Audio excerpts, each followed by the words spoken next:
আপনারা জাদু টোনা বোঝেন তো? জাদু টোনা হুজুর পাক সাল্লাল্লাহু আলাইহি ওয়াসাল্লামকে জাদু করা হয়েছিল। হুজুর পাক সাল্লাল্লাহু আলাইহি ওয়াসাল্লামকে জাদু করেছিল। যখন নবী পাক সাল্লাল্লাহু আলাইহি ওয়াসাল্লামকে জাদু করেছিল, তখন দয়ার নবী আস্তে আস্তে অসুস্থ হয়ে পড়তেন, অসুস্থ হতে লাগলেন। বিশ্বনবী জনাবে মুহাম্মদ রাসূলুল্লাহ সাল্লাল্লাহু আলাইহি ওয়াসাল্লামকে মাথার চুল নিয়ে 11টা গেরো বেঁধে বনি জারিকের কুয়ায় একটা পাথর রেখে তার উপরে আর একটা ওই 11টা গিরো বাঁধা চুল রেখে তার উপর একটা পাথর চাপা দেওয়া ছিল। আল্লাহর নবী দয়ার নবী জনাবে মুহাম্মদ রাসূলুল্লাহ সাল্লাল্লাহু আলাইহি ওয়াসাল্লাম একদিন চোখ দুটো বুজিয়ে শুয়ে আছেন। হঠাৎ করে দেখতে পেলেন দুইজন আগন্তুক, দুইজন আল্লাহর ফেরেশতা আসলো। আসার পরে একজন পায়ের কাছে, একজন মাথার কাছে বসলো।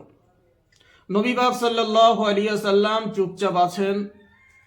পায়ের কাছের ফেরেশতা জিজ্ঞেস করছেন, ইনি কে? ওই সময় মাথার কাছের ফেরেশতা বলেন, ইনি হলেন দয়ার নবী, আখিরি জামানার নবী, ইনি হলেন জনাবে মুহাম্মদুর রাসূলুল্লাহ সাল্লাল্লাহু আলাইহি ওয়াসাল্লাম। আবার পায়ের কাছের ফেরেশতা জিজ্ঞেস করেন, এনাকে কি হয়েছে? মাথার কাছের ফেরেশতা জিজ্ঞেস করেন, এনাকে জাদু করা হয়েছে। পায়ের কাছের ফেরেশতা আবার জিজ্ঞেস করেন, এনাকে কে জাদু করেছে? মাথার কাছের ফেরেশতা বলেন, এনাকে লবিদ বিন আসেম জাদু করেছে। পায়ের কাছের ফেরেশতা জিজ্ঞেস করেন, এনাকে কি দিয়ে জাদু করেছে? বলল, এনার মাথার চুল নিয়ে 11টা গেরো বেঁধে ওই বনি জারিকের কুয়ায় পাথর চাপা দিয়ে রেখে দিয়েছে। পায়ের কাছের ফেরেশতা আবার মাথার কাছের ফেরেশতাকে জিজ্ঞেস করেন, কি করে এনাকে সুস্থ হবে? তিনি বললেন, কোরআন শরীফের ভিতরে 2টা সূরা আছে। একটা সূরার নাম সূরা ফালাক, একটা সূরার নাম হলো সূরা নাস। এই 2টো সূরার ভিতরে 11টা আয়াত আছে। এই চুলটা তুলে এনে যদি 11 বার এই সূরার আয়াত পড়ে, 11টা আয়াত পড়ে এই গিরোর উপরে ফু দেয়, সঙ্গে সঙ্গে গিরোগুলো খুলে যাবে। আর এই বিশ্বনবী জনাবে মুহাম্মদুর রাসূলুল্লাহ সাল্লাল্লাহু আলাইহি ওয়াসাল্লাম সুস্থ হয়ে যাবে। আল্লাহর নবী হঠাৎ করে উঠে, তারা দুজন বলাবলি করতে করতে হঠাৎ অদৃশ্য হয়ে গেল। নবী পাক সাল্লাল্লাহু আলাইহি ওয়াসাল্লাম উঠে সাহাবাদের জিজ্ঞেস করলেন, সাহাবারা তোমরা কোথায় আছো? তোমরা আমার রোগের ওষুধ তো পাওনি। আমি আজকে আমার রোগের ওষুধের সন্ধান পেয়েছি। তোমরা এখান থেকে চলে যাও বনি জারিকের কুয়ায়। ওই কুয়ায় যেয়ে দেখো, খুঁজে দেখো, ওই একটা পাথর আছে।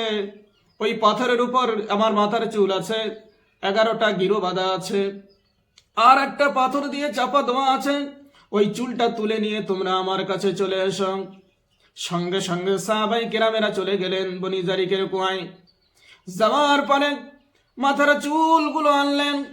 আল্লাহর নবী বিশ্বনবী জনাবে মুহাম্মদুর রাসূলুল্লাহ সাল্লাল্লাহু আলাইহি ওয়াসাল্লাম ওই চুলটা দেখলেন যে তাতে 11টা গেরো বাঁধা আছে। একজন সাহাবা পড়তে শুরু করলেন, কুল আউযু বিরাব্বিল ফালাক। একটা গেরো খুলে গেল, মিন শাররি মা খালাক ওয়া মিন শাররি গাসিকিন ইযা ওয়াকাব ওয়া মিন শাররিন নাফাসাতি ফিল উকাদ ওয়া মিন শাররি হাসিদিন ইযা হাসাদ।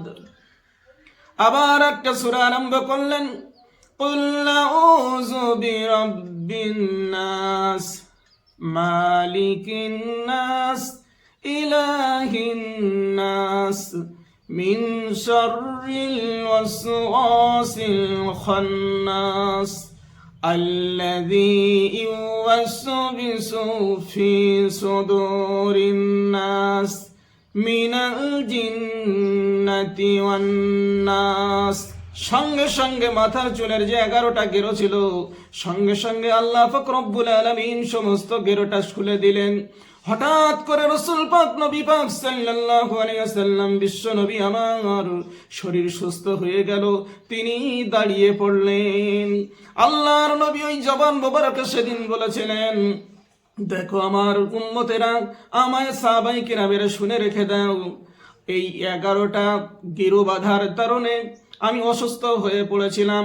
পৃথিবীর কোনো মানুষ জিনের ভয়, জাদুটোনার ভয়, বিভিন্ন রকম ভয় যদি তার এসে যায়, বিভিন্ন রকম বিপদ এসে যায়, যদি 7বার করে সূরা ফালাক আর সূরা নাস পড়ে নিজের গায়ে ফুদায়, সকালে একবার সন্ধ্যায় একবার, পৃথিবীর বুকে কোনো জাদুটোনা নয়, জিন ভূত নয়, কিছু নাই, তাকে ক্ষতি করতে পারবে না।